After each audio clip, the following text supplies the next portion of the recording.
So about today's topic, to know the importance of charge and the charge sheet, it is important to have a brief idea about the criminal litigation life cycle. That is from the point when criminal law is set in motion till its final disposal.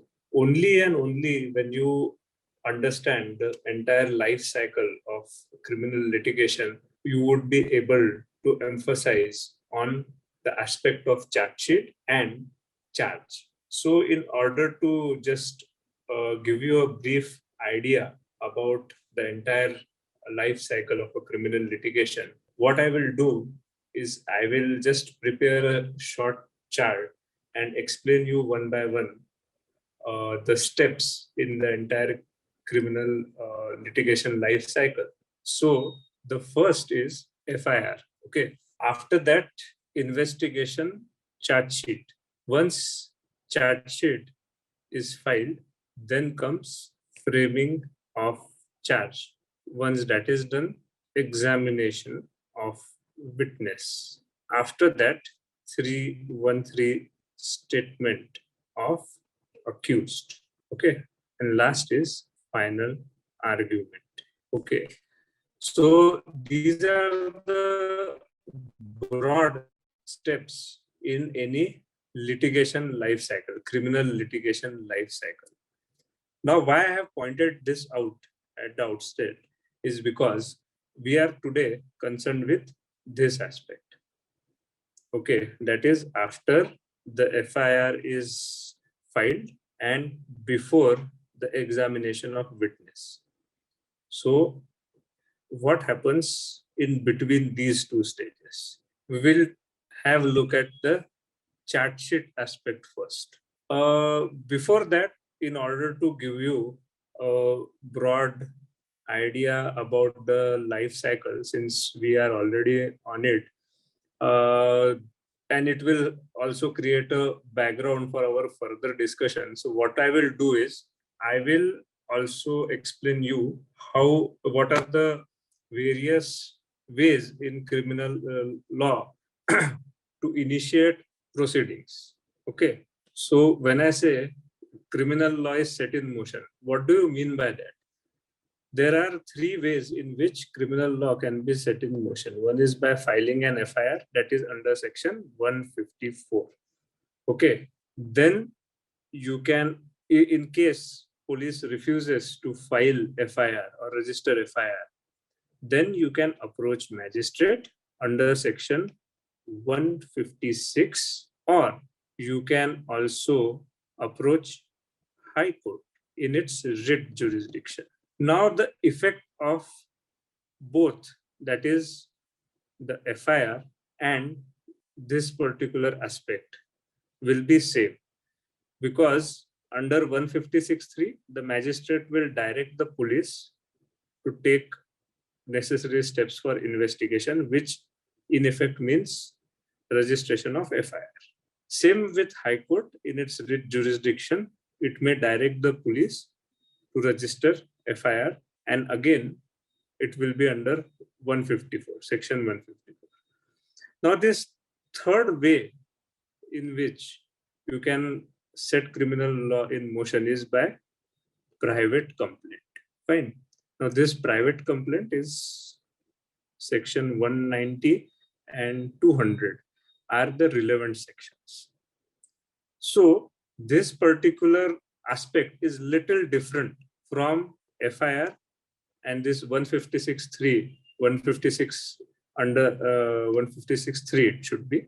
So keep these three aspects in mind. FIR under 154, magistrate under section 156.3, or the High Court in its writ jurisdiction can direct the police to register FIR, and by way of a private complaint. Now we move forward to charge sheet.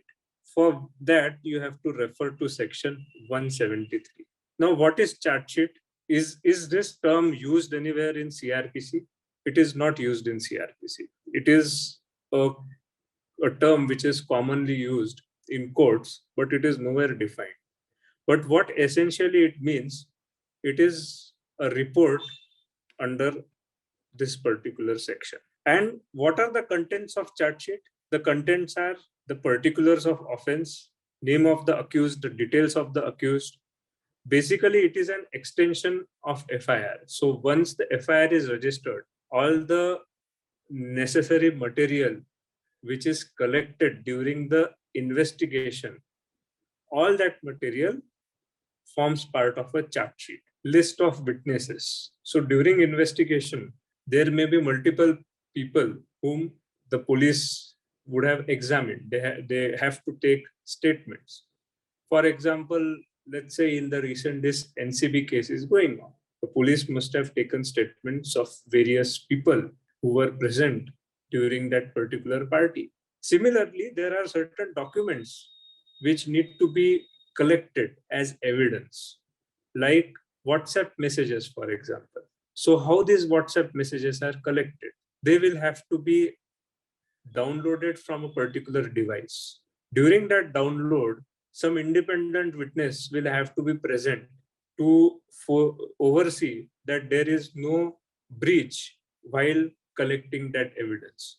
Such witnesses are called punch witnesses. So punch witnesses are present during discovery of evidences. So even if some offense of, for example, murder is committed, in such scenarios also, in order to collect weapon, if murder is committed using a knife, then while collecting knife, that punch witness is examined, his statement is taken. That statement also forms part of charge sheet. Narration of the entire event, that is how the particular crime started till its end. What all events happened, the entire sequence of events, even the arrest of the accused, how the accused was arrested, was he granted bail? If he was granted bail, when the bail was granted, was it anticipatory bail? Was it regular bail? All the details of the arrest and the bail are also form of the charge sheet. Now, this charge sheet is important because it is like Bible for the entire trial. Nothing can be read into evidence usually beyond this particular report, that is section 173 report. Documents in the charge sheet will later the prosecution will have to admit it. They will have to bring it on record. But first, they should be part of charge sheet. And this charge sheet has to be provided to the accused free of cost. And that is given in section 207.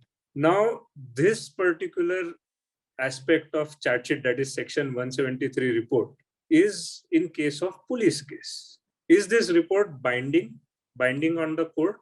The answer is no, it is not binding on the court. Why is it so? Because this particular report is filed by police based on investigation. And during the investigation, the police has collected the evidence as per their perception. It is for the magistrate to decide whether to proceed with trial based on this report or not. Is there sufficient material in the charge sheet to proceed or not?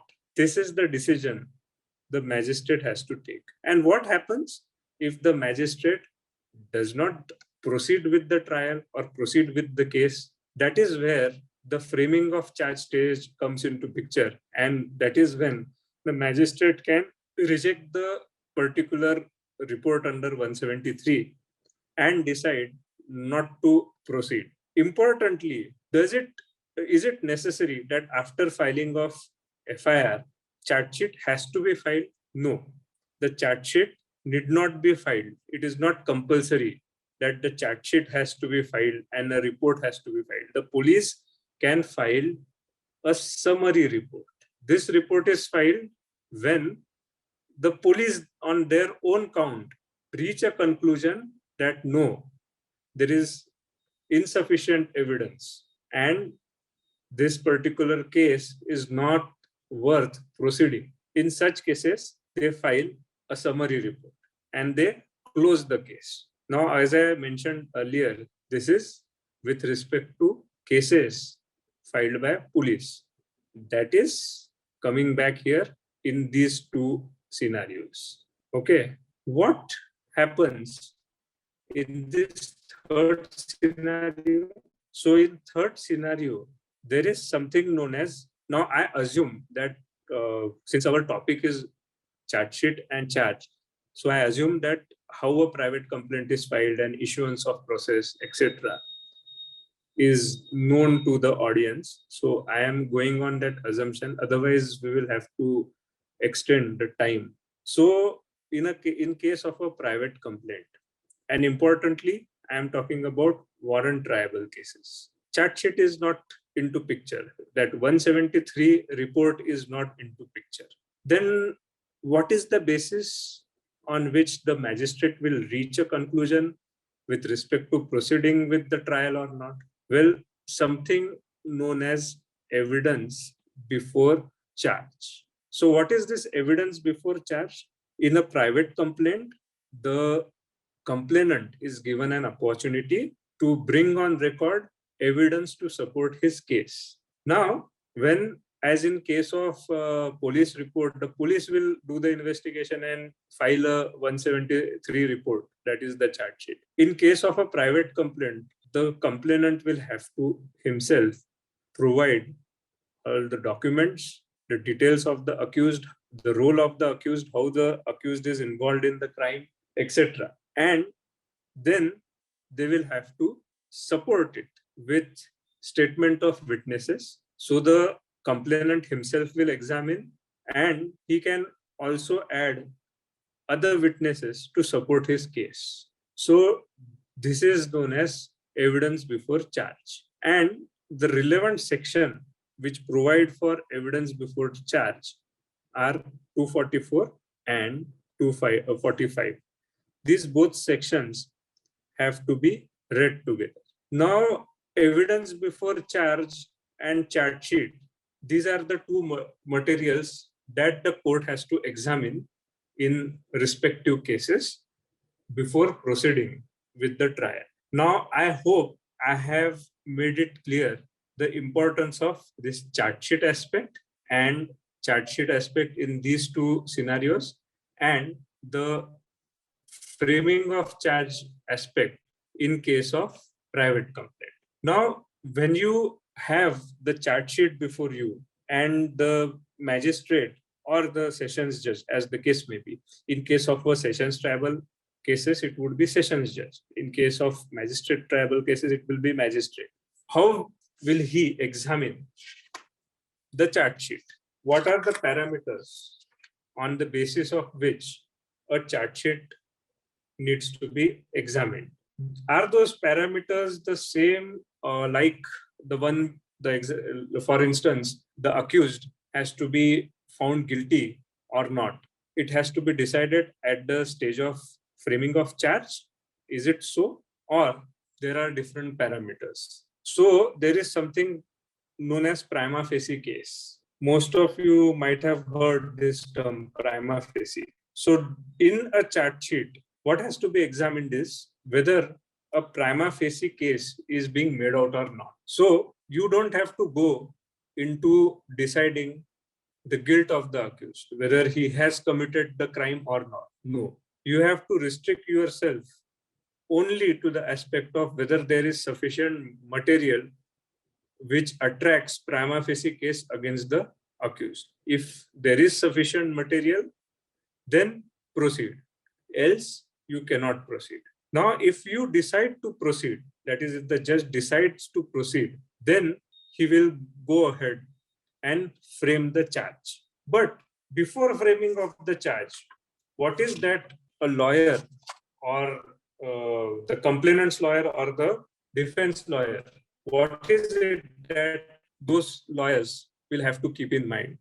What kind of case they can put before the court during this stage? Well, there is something called as discharge, application for discharge. Now, so what is application for discharge? There are three provisions in CrPC for seeking discharge: 227, 239, and 245.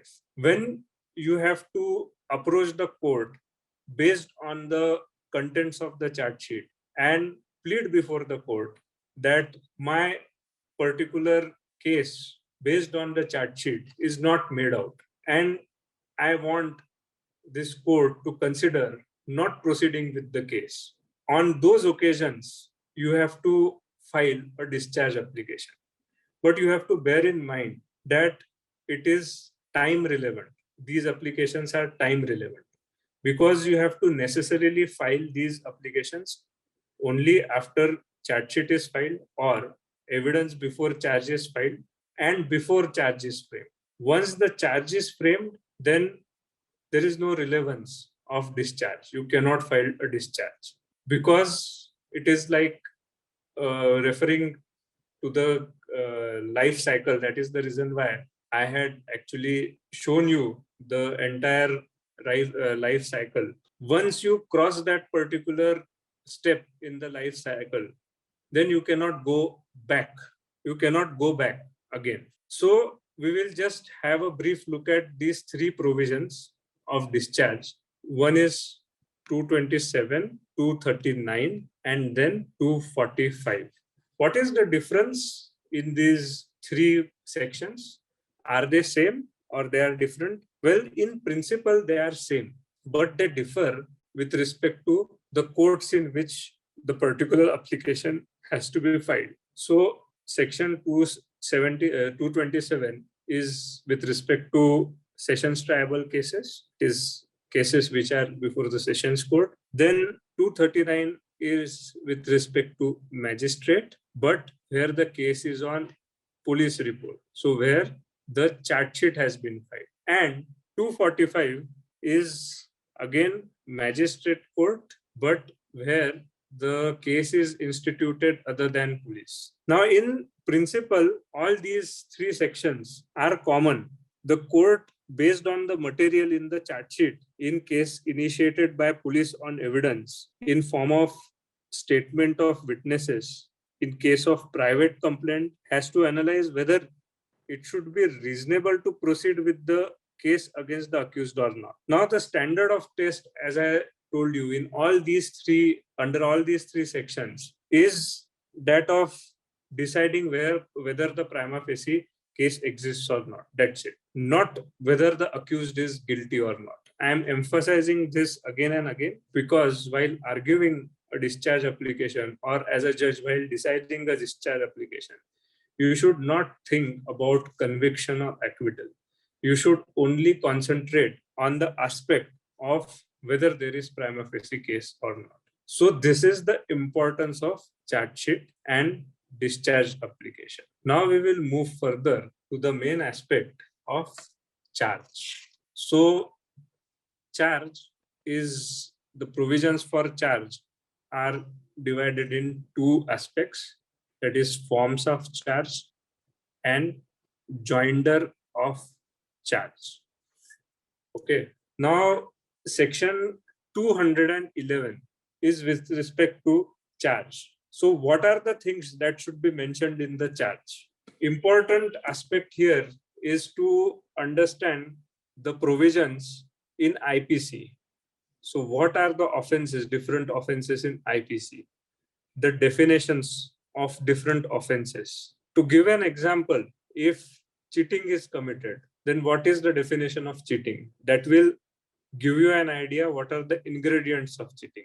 So what would be ingredients of cheating? It would be wrongful gain, wrongful loss, inducement, etc. When I mean by the definition of offenses in IPC, you have to understand the ingredients, just like how you in a food recipe, how you understand, try and learn the ingredients. Similarly, in case of this particular offenses also, you have to understand the ingredients. And why these ingredients are important is because, let's say, for example, in case of a grievous hurt, offense of grievous hurt, and there is another offense of grievous hurt using weapons, dangerous weapon. So there are two ingredients. One is hurt and one is dangerous weapon, use of dangerous weapon. Now, sometimes it may happen when you frame charge for both the offenses.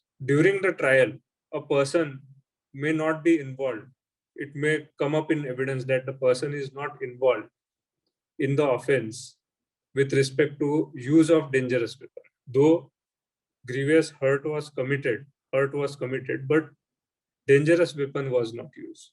In such cases, he will be charged only to the extent of dangerous weapon, to the extent of grievous hurt. Whereas he will not be proceeded, or he will not be convicted on the other charges. That is with respect to dangerous weapons. So two separate offenses will be there.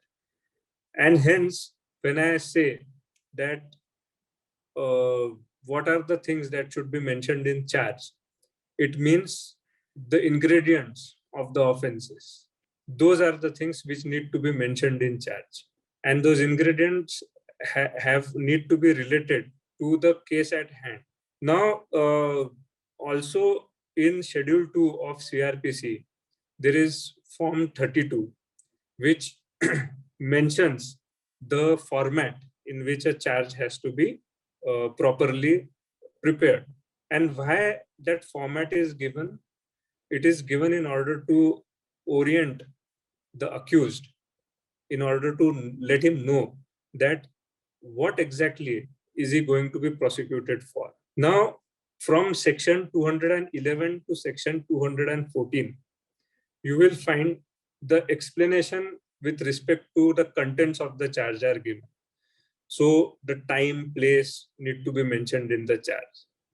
All those things are given. So far as 211 to 214 is concerned, it is limited with respect to form of the charge. Now, what is section 215? That is with respect to when a charge is not properly framed. Now, it may happen that a section is wrongly written. So instead of 323, 326 might be written. So these errors could be there in the charge. So what happens in such kind of errors? So what that particular section says is, unless such error is material to the extent of misleading the accused, only then the framing of charge will have to be discarded. Otherwise, errors which are not material, they have to be ignored, and they are curable. Now, coming to the other factor of charge. Now, every offense committed has to be separately charged for. So if cheating is committed and criminal breach of trust is committed, then there will be a separate charge for cheating, separate charge for criminal breach of trust. If offense of forgery is also committed, then there will be separate charge for offense of forgery. Now, why are these charges need to be put separately? Why can't they be together?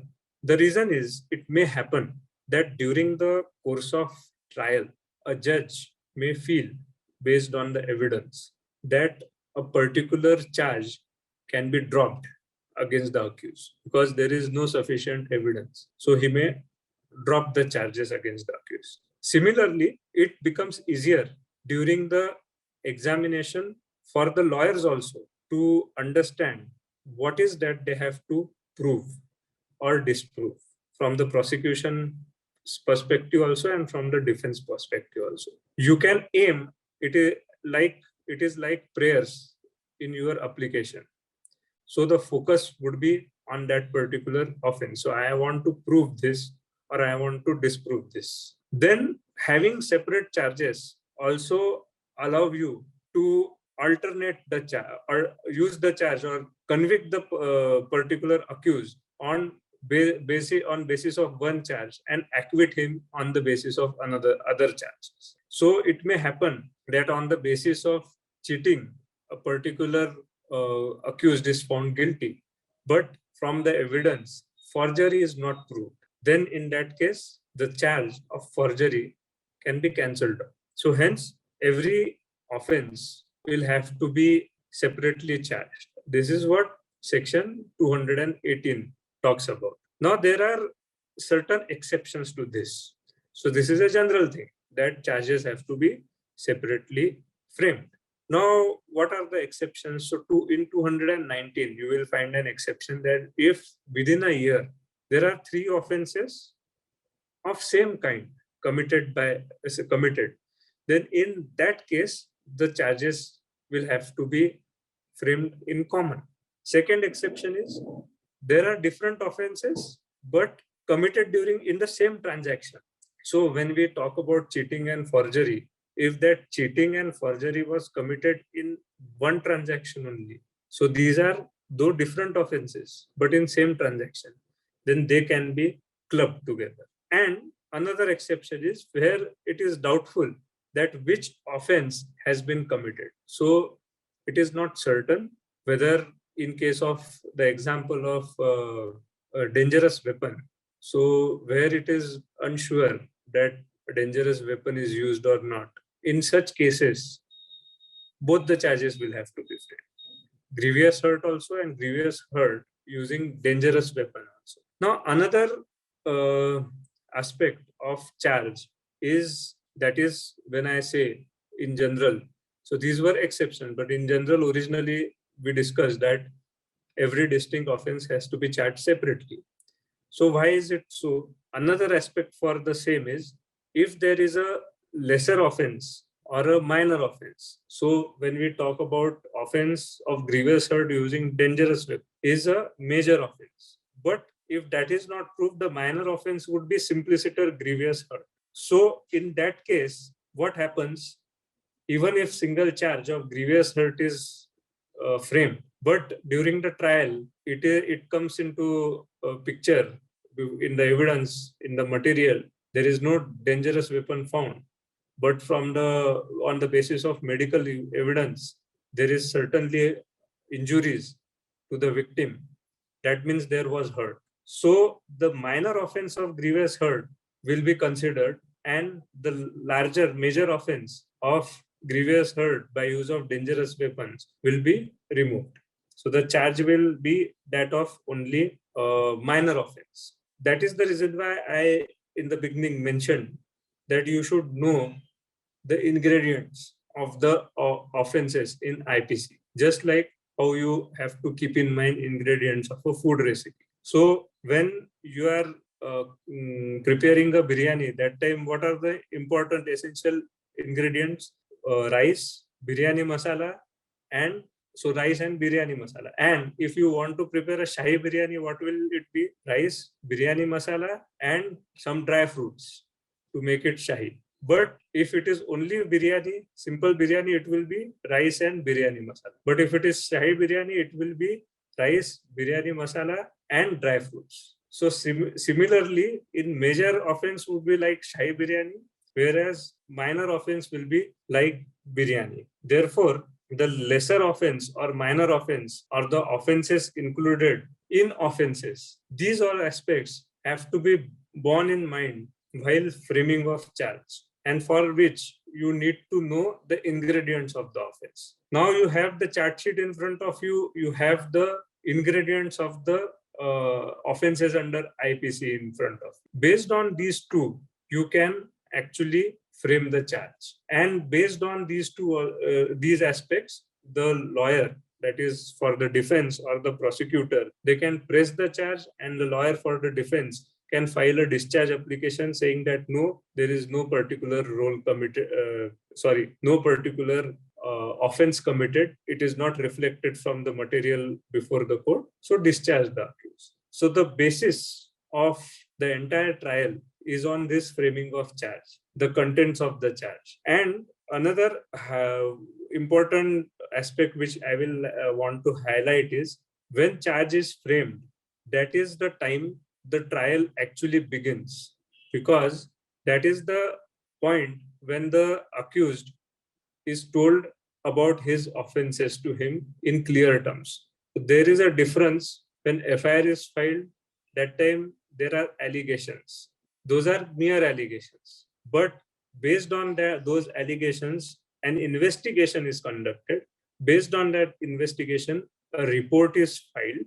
Based on that report, the magistrate applies his mind and decides, yes, the evidence is sufficient to proceed against you, that is you in the sense the accused, only then he frames the charge and tells the accused that I am charging you with so and so offense. So unlike generally how we, based on FIR, we say that he has committed a particular offense. No, it is only when a accused is actually charged, that is the point of time the real trial starts. And in fact, on many occasions, it can also happen that an accused will be discharged without the trial also, if there is no sufficient material.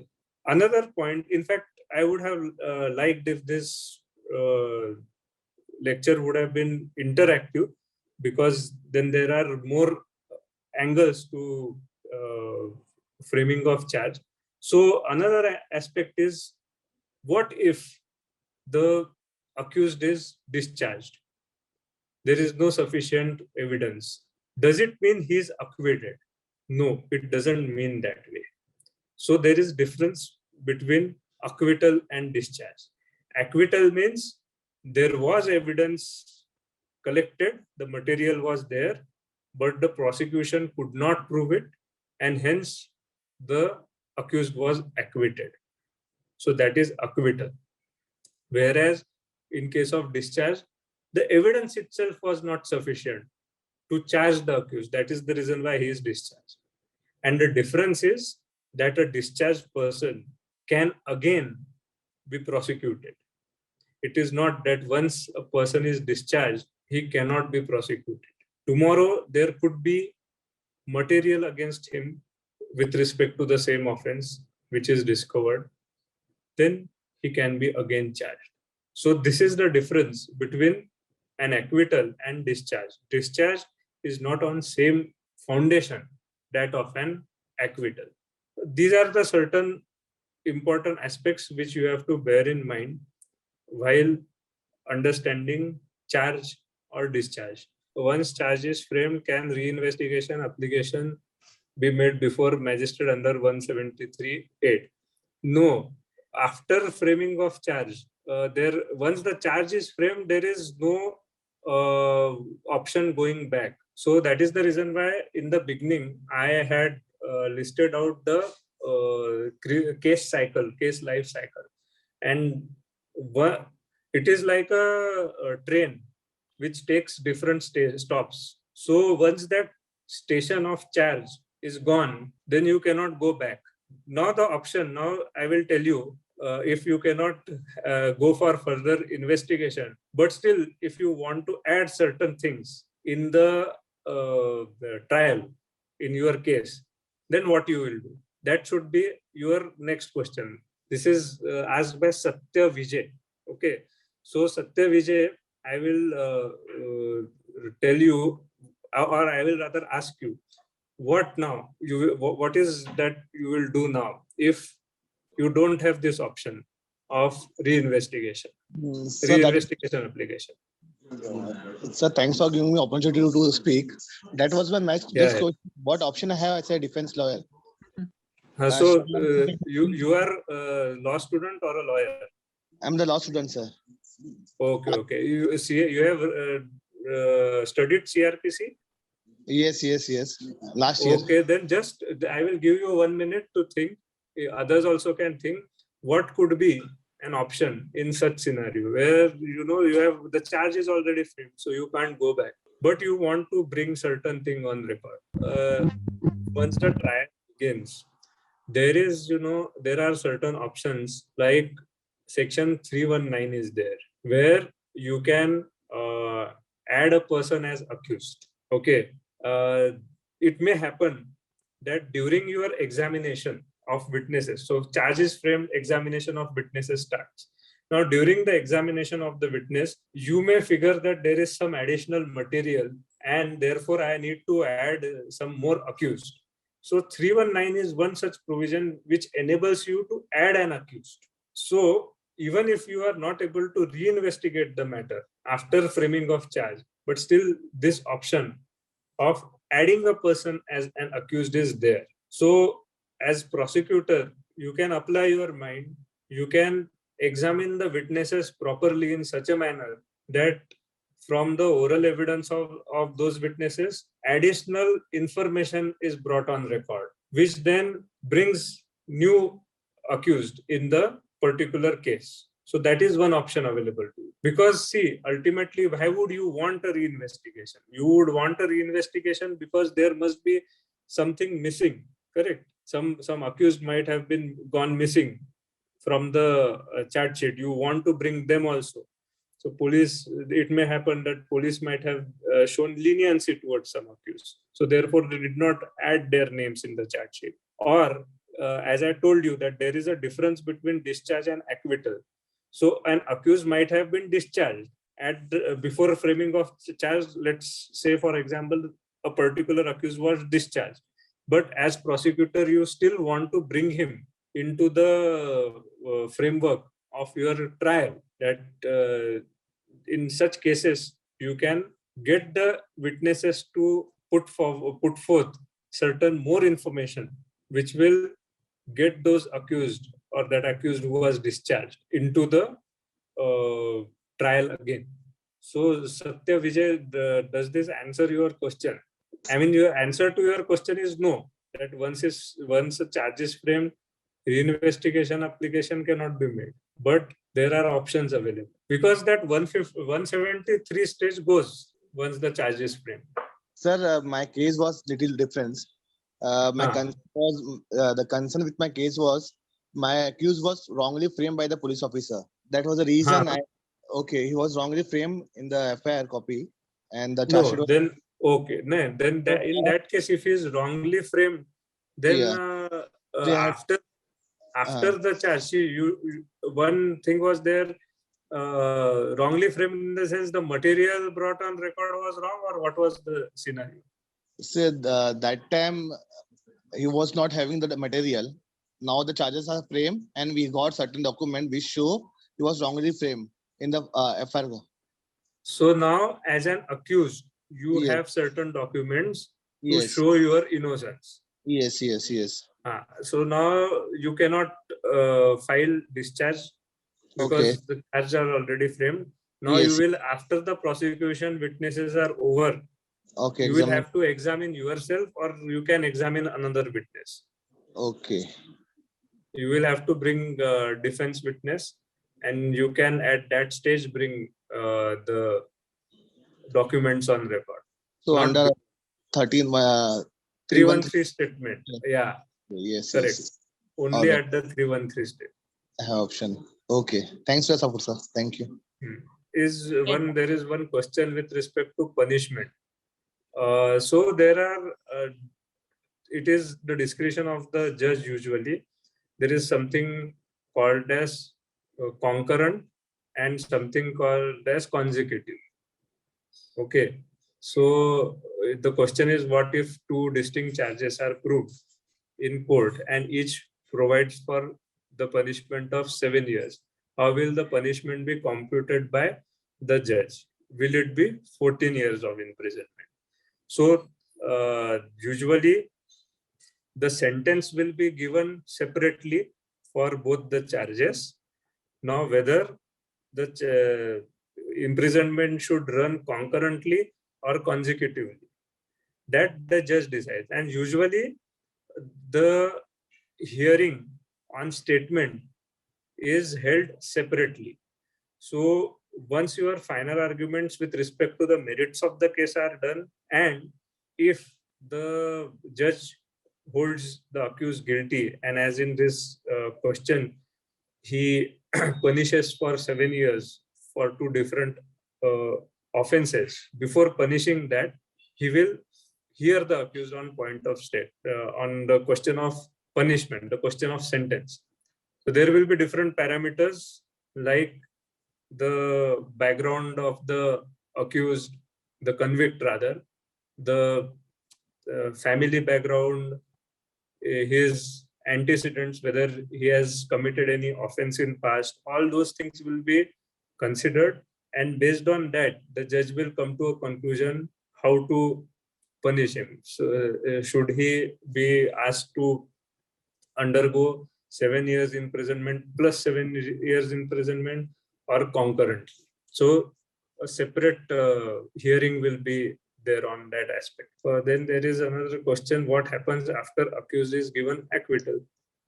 So after accused is given acquittal, he is released. If he is in jail, he will be released. If he is on bail, his bail bonds would be cancelled. Thank you. Welcome.